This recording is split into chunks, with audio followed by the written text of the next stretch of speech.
What if you know trauma is something your church or ministry may need to address, but you're not sure where to start? Not just becoming a more trauma-informed pastor, leader, or volunteer personally, but helping your church or ministry understand trauma and apply principles of trauma-informed care across the organization. One of the first things you need is not a curriculum, a policy manual, or a large training event. You need a team. Trauma-informed ministry is not just about one person having the right information. It's about shaping a culture. And culture change almost always requires a small group of people leading the way. Now, that doesn't mean that you need a huge committee. In a smaller church or ministry, it may only be 2 or 3 people. But one of the first decisions you should make, even before working through specific steps, is to form a small team to guide the process.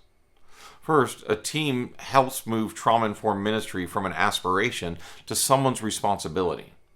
Often, trauma-informed ministry never moves beyond a good idea. People agree it matters, but little actually changes. Maybe a few adjustments are made here and there, but it never leads to a church or ministry becoming a safer, more supportive place that consistently responds to trauma with wisdom and care.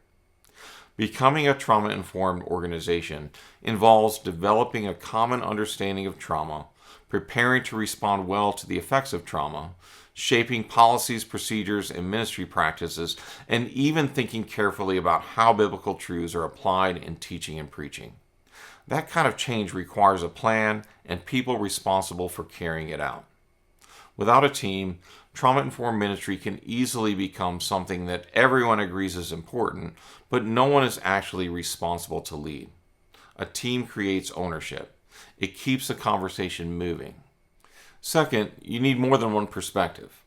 One of the core principles of trauma-informed care is collaboration and mutuality.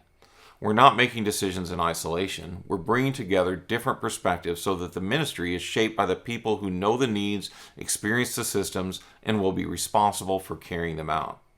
You want people who see different parts of the ministry and will notice different strengths, gaps, and needs. So that might include a pastor, a children's or youth leader, someone involved in care ministry, a small group leader, a deacon, a volunteer coordinator, or someone with experience working with survivors. And where appropriate, it can also be helpful to involve survivors, subject matter experts, and frontline leaders. Different people notice different things. A children's ministry leader may notice how check-in procedures or discipline practices affect a child's sense of safety. A small group leader may notice when people withdraw, avoid connection, or struggle to participate. And a survivor may help you see where language, policies, or ministry practices could unintentionally create fear, shame, or confusion. Third, a team helps build lasting change across the culture of the organization. Trauma-informed ministry is not simply a program of the church. It needs to become a core value, part of the culture. When you form a team, you're communicating to your church or ministry that this matters and that you value it enough to make it someone's responsibility. A team helps make sure that trauma-informed values shape not just one ministry area, but the way the entire church or organization functions. Because building a trauma-informed ministry is not about finding one expert with all the answers. It's about creating a team that listens well, learns together, and helps shape a safer, wiser ministry so that people are valued, so that we walk with one another wisely and patiently, so that people can find hope, healing, and community in Jesus. In the next video, I want to talk about the first practical steps a church or ministry can take to begin that process.